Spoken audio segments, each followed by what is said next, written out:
ಕೆಂಡ ಸಂಪಿಗೆ ನಮ್ಮ ಕೆಂಡ ಸಂಪಿಗೆ.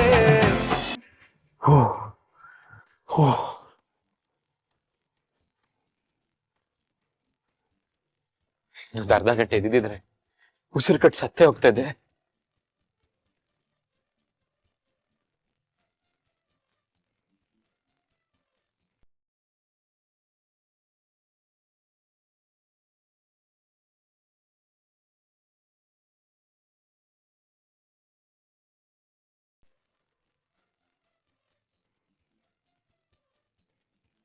ಎಲ್ ಮಲಗ್ಲಿ?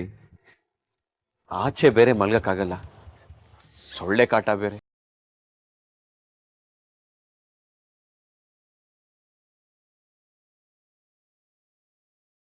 ಕಾರಲ್ಲಿ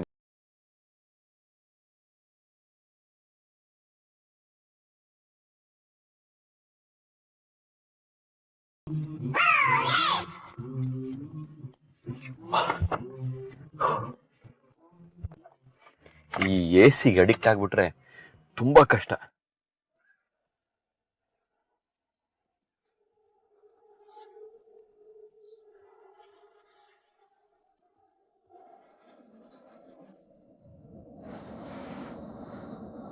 ಈಗ ಜೀವ ಬಂದಂಗ ಆಯ್ತಪ್ಪ.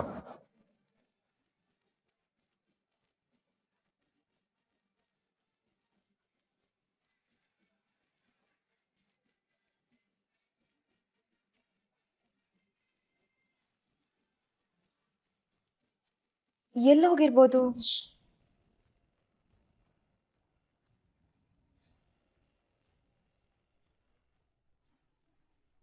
ಇಲ್ಲೂ ಇಲ್ವಲ್ಲ, ಮತ್ತೆಲ್ಲಿ ಹೋಗಿರ್ಬೋದು?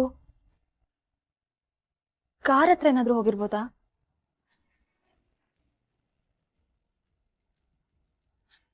ಅಲ್ಲ, ಅವ್ರಿಗಿಷ್ಟು ಬೇಗ ಎದ್ದ ಅಭ್ಯಾಸನೇ ಇಲ್ಲ. ನಾನೇನೋ ಎದ್ದೇಳ್ತೀನಿ, ಅವ್ರಿಷ್ಟು ಬೇಗ ಎದ್ದಿದ್ದೆ ನಾನು ಯಾವತ್ತೂ ನೋಡಿಲ್ಲ. ಎಲ್ಲೆದ್ದು ಹೋಗ್ಬಿಟ್ರಪ್ಪ?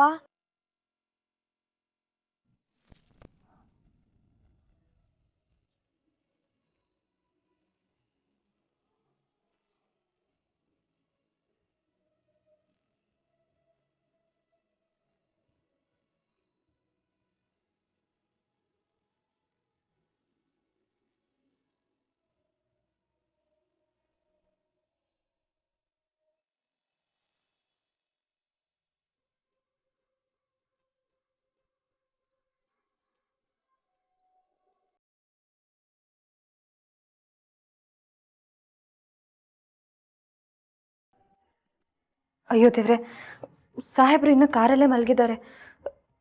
ಕಾಲೋನಿಯವರೆಲ್ಲ ಎದ್ದು ಓಡಾಡೋ ಹೊತ್ತಾಯಿತು. ಕಾಫಿ ಕೊಟ್ಟು ಎದ್ದೇಳ್ಸೋದೇ ಸರಿ. ಪಾಪ, ಇಷ್ಟು ದಿನ ಸುಖದ ಸುಪ್ಪದ ಕೇಳಿ ಬೆಳೆದವರು ಒಂದೇ ಸರಿ ನಮ್ಮಂಥ ಬಡವ್ರ ಮನೇಲಿ ಇರಬೇಕು ಅಂದರೆ ಕಷ್ಟ ಆಗುತ್ತೆ. ನಮ್ಮಿಂದ ಅದು ಎಷ್ಟು ಕಷ್ಟ ಆಗ್ತಿದ್ಯೋ ಏನೋ.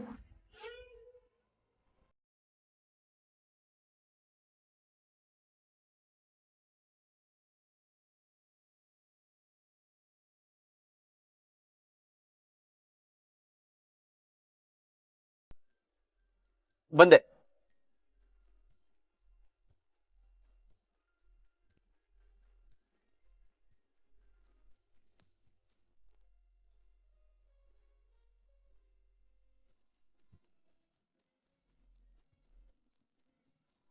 ಬೆಳಿಗ್ಗೆನೇ ಆಗೋಯ್ತಾ? ಹೌದು ಸಾಹೇಬ್ರೆ, ಅದು ಕಾಲೋನಿಯವರೆಲ್ಲ ಎದ್ದು ಓಡಾಡೋ ಹೊತ್ತಾಯ್ತು. ಸುಮ್ಮನೆ ನೋಡಿದ್ರೆ ಏನಾದರೂ ಅನ್ಕೊಳ್ತಾರೆ ಅಂತ ಎಬ್ಬಿಸ್ದೆ. ಹೌದೌದು, ಅನ್ಕೊಳ್ತಾರಲ್ವಾ. ಅದು ನಿನ್ನೆ ನಾನು ಕಾಫಿ ತಗೊಳ್ಳಿ ಸಾಹೇಬ್ರೆ. ಸಾಹೇಬ್ರೆ, ನಿಮಗೆ ನಮ್ಮ ಮನೆ ಕಷ್ಟಗಳೆಲ್ಲ ಹೊಸದಲ್ವಾ? ಸುಮ್ಮನೆ ತೊಂದರೆ ಆಗ್ತಿರ್ಬೋದು. ನೋನು ಹಾಗೇನಿಲ್ಲ ಸುಮ್ನವ್ರೆ. ನೀವೆಲ್ಲ ರಾತ್ರಿ ಮಲ್ಕೊಂಡಿದ್ರಿ, ಅಷ್ಟೊತ್ತಿಗೆ ಮಿನಿಸ್ಟರ್ ಫೋನ್ ಬಂತು. ಮನೆ ಒಳಗಡೆ ಮಾತಾಡಿದ್ರೆ ನಿಮ್ ಡಿಸ್ಟರ್ಬ್ ಆಗುತ್ತೆ ಅಂತ ಆಚೆ ಬಂದು ಮಾತಾಡಿದೆ. ಕಾರಲ್ಲಿ ಕೂತ್ಕೊಂಡು ಮಾತಾಡ್ತಿದ್ದೆ. ಅಲ್ಲೇ ನಿದ್ದೆ ಬಂದ್ಬಿಡ್ತು ಅಲ್ವಾ ಸಾಹೇಬ್ರೆ? ನಿಮ್ಗೆ ಸರಿಯಾಗಿ ಸುಳ್ಳು ಹೇಳಕ್ಕೂ ಬರಲ್ಲ. ಸರಿ, ನಾನೇನು ಕೇಳಲ್ಲ. ನೀವು ಕಾಫಿ ಕುಡ್ದು ಬನ್ನಿ, ಸ್ನಾನಕ್ಕೆ ಬಿಸಿನೀರು ರೆಡಿ ಮಾಡ್ತೀನಿ. ಸರಿ ಸುಮ್ಮನೆ.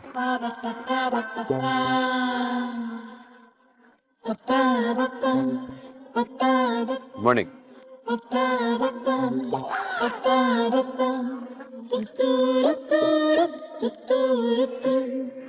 ಬಟ್ಲು ಮನೆ ಎಷ್ಟು ತೊಳೆದರೂ ಕ್ಲೀನ್ ಆಗೋದಿಲ್ಲ.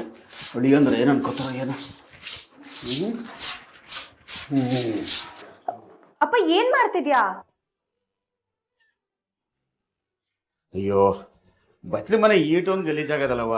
ಅಡುಗೆ ಅಂದ್ರು ಸ್ನಾನ ಮಾಡೋದು ಬಿಡ್ವೆ, ಅವ್ರು ಏನು ಅನ್ಕೋತಾರೆ ಹೇಳೋ. ಅಪ್ಪ ನಾನು ಆಗ್ಲೇ ತೊಳ್ದಾಯ್ತು. ಹೌದಾ ಮಗಳೇ? ಅದಕ್ಕೆ ರಾತ್ರಿ ಅಷ್ಟೊಂದು ಗಲೀಜಾಗಿತ್ತು, ಈಗ ಸ್ವಲ್ಪ ಪರವಾಗಿಲ್ವಲ್ಲ ಅನ್ಕಂಡೆ. ನೀನ್ ತೊಳ್ದ ಮಗಳೇ? ಅದ್ ಸರಿ, ಅಳಿಯಂದ್ರೆ ಬಿಸಿನೀರು ಕಾಯ್ಸ್ದ? ಹಾ ಇರು ತಗೋಬರ್ತೀನಿ. ಇರು, ನೀನ್ ತೊರಕ್ ಹೋಗಿ ಮೈಕೈ ಮೇಲೆ ಚೆಲ್ಕೊಬಿಟ್ಟಿಯಾ? ನಾನೇ ತಗೋಬರ್ತೀನಿ. ನಡಿ ನಡಿ ನಡಿ. ಅಪ್ಪ ಹುಷಾರು.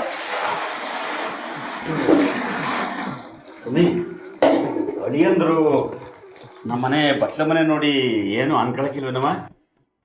ಗೊತ್ತಿಲ್ಲಪ್ಪ, ಆದ್ರೆ ಅವ್ರಿಗೆ ಕಷ್ಟ ಆಗ್ತಿದ್ರು ಕಷ್ಟ ಆಗ್ತಿದೆ ಅಂತ ಮಾತ್ರ ಬಾಯ್ ಬಿಡಲ್ಲ, ಅದಂತೂ ನಿಜ. ಸರಿ, ಅದ್ರ ಮೇಲೆ ಮುಚ್ಚಪ್ಪ, ನೀರ್ ಆರೋಗುತ್ತೆ. ಸರಿ ಕಣವ, ಹಿಂಗೋ ದೇವ್ರ ಮೇಲೆ ಭಾರ ಹಾಕ್ಬಿಟ್ಟು ಸ್ನಾನಕ್ಕೆ ಕಳಿಸ್ಬಿಡ. ನಡಿ ನಡಿ ನಡಿ.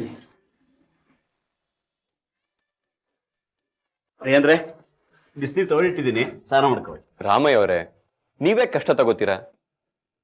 ನಾನು ಇಲ್ಲಿಗೆ ಬಂದಿರೋ ಉದ್ದೇಶ ನಿಮ್ ಜೀವನ ಶೈಲಿ ಹೇಗಿರುತ್ತೆ ಅದನ್ನ ಹೇಗೆ ಸುಧಾರಿಸಬಹುದು ಅಂತ ತಿಳ್ಕೊಳ್ಳೋದಕ್ಕೆ. ನೀವ್ ಹೀಗ್ ನನ್ನ ಕೆಲಸನ ಸುಲಭ ಮಾಡ್ಬಿಟ್ರೆ ನಾ ಜನರ ಕಷ್ಟ ಸುಖ ಹೇಗೆ ಅರ್ಥ ಮಾಡ್ಕೊಳ್ಳಿ? ಅಯ್ಯೋ ಸಾಹೇಬ್ರೆ, ಅವೆಲ್ಲ ನಮ್ಮ ಹಣೆ ಬರಕ್ಕೆ ನಮ್ಮ ಕಷ್ಟಗಳು, ನಿಮಗೆ ಯಾಕೆ? ನಿಮ್ ಹೆಗ್ಲ ಮೇಲಿರೋ ಕಷ್ಟದ ಭಾರನ ಕಡಿಮೆ ಮಾಡೋದಕ್ಕೆ ರಾಮಯ್ಯ ಅವರೇ. ಆಯ್ತು ಸಾಹೇಬ್ರೆ, ಅದಕ್ಕೆ ನಿಮ್ದು ಯಾವಾಗಲೂ ಚಿಂದಂತ ಮನಸ್ಸು ಅನ್ನೋದು. ಸ್ನಾನ ಮಾಡ್ಕೊ ಹೋಗಿ. ತಗೊಳ್ಳಿ ಸಾಹೇಬ್ರೆ.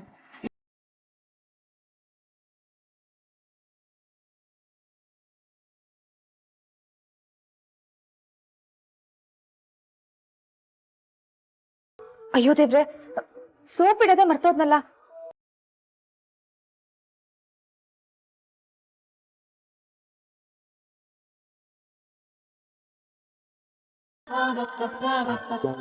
ಇದೇನ್ ಬಚ್ಚಲ್ ಮನೇನಾ ಜಾರ ಬಂಡೆನಾ ಹೀಗಿದೆ?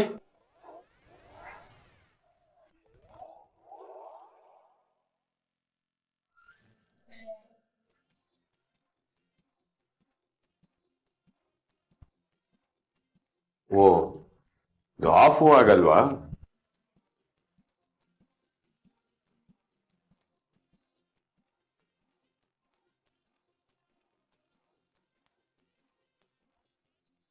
ಕಾಲಿಡಕ್ಕೆ ಕಷ್ಟ ಆಗ್ತದೆ, ಸ್ನಾನ ಹೇಗ್ ಮಾಡ್ಲಿ?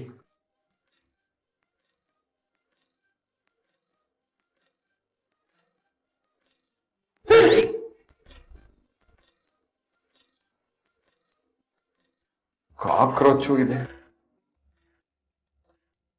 ಇಲ್ಲಿ ಎಲ್ಲ ಪ್ರಾಣಿಗಳು ಇದೆ.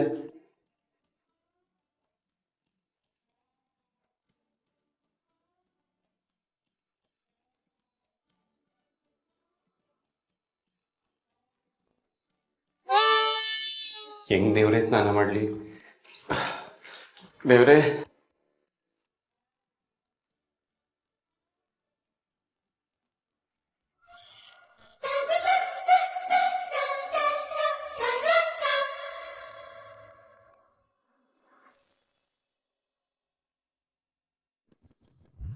ಯಾರು? ಸಾಹೇಬ್ರೆ, ನಾನ್ ಸುಮ್ನ.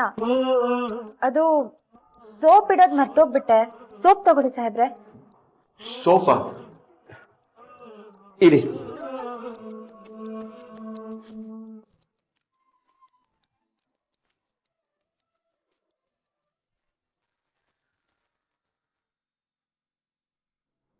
ಕೊಡಿ ಸುಮ್ಮನವ್ರೆ.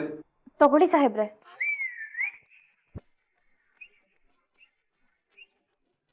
ಸುಮ್ಮನವ್ರೆ ಕೊಡಿ. ತಗೊಳ್ಳಿ. ಸುಮ್ಮನವ್ರೆ, ನನ್ ಕೈ ಆಚೆ ಹಾಕಿದ್ದೀನಿ, ಕೊಡಿ. ನಾನು ಒಳಗಡೆಯಿಂದ ಕೊಡ್ತಿದ್ದೀನಿ ಸಾಹೇಬ್ರೆ, ತಗೊಳ್ಳಿ.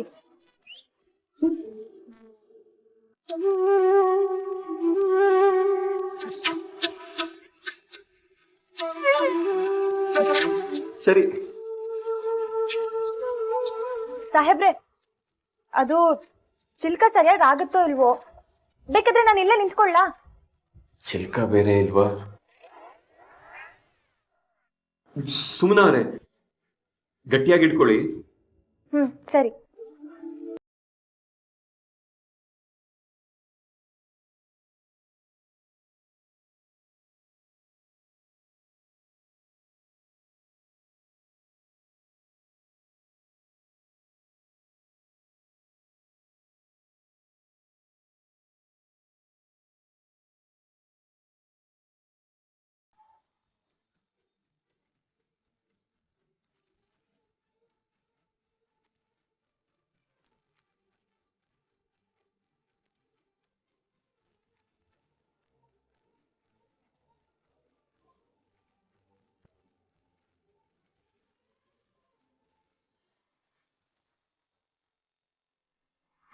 ಯೂಶುವಲ್ ಆಗಿ ಕೇಶವ್ ಸರು ಆಫೀಸಿಗೆ ಬರಲ್ಲ, ಆದ್ರೆ ಇವತ್ತು ನಿಮ್ಮನ್ನೆಲ್ಲ ಕರೆಸಿದ್ದಾರೆ ಅಂದ್ರೆ ಯಾಕೆ ಅಂತ ನನಗೂ ಗೊತ್ತಾಗ್ತಾ ಇಲ್ಲ.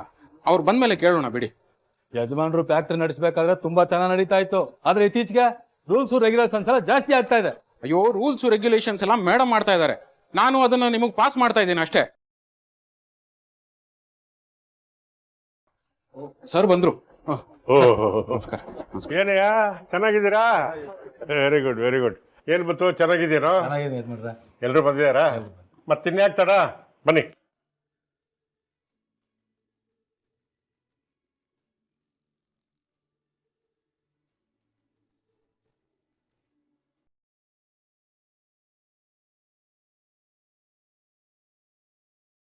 ಬನ್ನಿ ಬನ್ನಿ ಬನ್ನಿ ಬರ್ರಪ್ಪ, ಬನ್ನಿ ಬನ್ನಿ, ಒಳಗಡೆ ಬನ್ನಿ, ಒಳಗಡೆ ಬನ್ನಿ, ಬನ್ನಿ ಬನ್ನಿ. ನಮಸ್ಕಾರ ನಮಸ್ಕಾರ, ಬನ್ನಿ ಕೂತ್ಕೊಳ್ರ, ಕೂತ್ಕೊಳ್ಳಿ. ಕೂತ್ಕೊಳ್ರ, ಪರವಾಗಿಲ್ಲ, ಕೂತ್ಕೊಳ್ಳಿ. ಕೂತ್ಕೊಳ್ಳೋ ಮುತ್ತು, ನೀನೇನು ಹೊಸಬ ಅಲ್ಲ, ಕೂತ್ಕೋ ಕೂತ್ಕೋ, ಕೂತ್ಕೊಳ್ಳಿ ಕೂತ್ಕೊಳ್ಳಿ. ನೋಡ್ರಪ್ಪ, ನಿಮ್ಮನ್ನೆಲ್ಲ ಕರೆಸಿದ ಉದ್ದೇಶ ಇಷ್ಟೇ. 4 ವರ್ಷದಿಂದ ನಮ್ಮ KP ಸ್ಟೀಲ್ ಇಂಡಸ್ಟ್ರೀಸು 6ಕ್ಕೂ ಇರಲಿಲ್ಲ, 3ಕ್ಕೂ ಇಳಿಲಿಲ್ಲ, ನಿಂತಲ್ಲಿ ಸ್ಟ್ಯಾಗ್ನೇಟ್ ಆಗಿದೆ. ಇನ್ನು ಮುಂದೆ ನಿಮ್ಮ ಸಮಸ್ಯೆಗಳೇನಾದ್ರು ಇದ್ರೆ ನನ್ನ ಹತ್ರ ಹೇಳ್ಕೊಳ್ಳಿ, ನಾನು ಅದನ್ನು ಬಗೆಹರಿಸ್ತೀನಿ. ಇನ್ನೊಂದು ಸಂತೋಷದ ವಿಷಯ, ಇನ್ಮೇಲಿಂದ ಫ್ಯಾಕ್ಟ್ರಿ ಸಂಪೂರ್ಣ ಜವಾಬ್ದಾರಿ ನಾನೇ ತಗೊಳ್ತಾ ಇದ್ದೀನಿ. ಸರ್, ತುಂಬಾ ಒಳ್ಳೆ ಸಿಹಿ ಸುದ್ದಿ ಕೊಟ್ರಿ. ನಾನು ಅದನ್ನೇ ಹೇಳ್ತಾ ಇದ್ದೆ, ಯಜಮಾನ್ರು ಆಫೀಸ್ಗೆ ಮತ್ತೆ ಫ್ಯಾಕ್ಟ್ರಿಗೆ ಬಂದ್ರೆ ಸ್ವರ್ಗ ಸ್ವರ್ಗ ಇದ್ದಂಗೆ ಇರುತ್ತೆ ಅಂತ ಹೇಳ್ತಾ ಇದ್ದೆ. ಎಷ್ಟೇ ಆಗ್ಲಿ ನೀವು ನಮ್ನ ಮಕ್ಳ ತರ ನೋಡ್ಕೋತಿದ್ರಲ್ಲ. ವೆರಿ ಗುಡ್ ಅಪ್ಪ, ವೆರಿ ಗುಡ್ ವೆರಿ ಗುಡ್. ನೀವು ಅಷ್ಟೇ ಕೊಂಡ್ರು, ಹಾಲಷ್ಟೇ ಪರಿಶುದ್ಧ ನಿಮ್ಮ ಆತ್ಮಗಳೆಲ್ಲ. ನೀವು ಕಷ್ಟಪಟ್ಟು ದುಡಿಯೋದ್ರಿಂದನೇ ನಾವು ತುಂಬಾ ಚೆನ್ನಾಗಿರೋದು. ಆಮೇಲೆ ನಿನ್ ಮಗಳಿಗೆ ಸೀಟ್ ಸಿಗ್ತೇನಪ್ಪ ಅದು?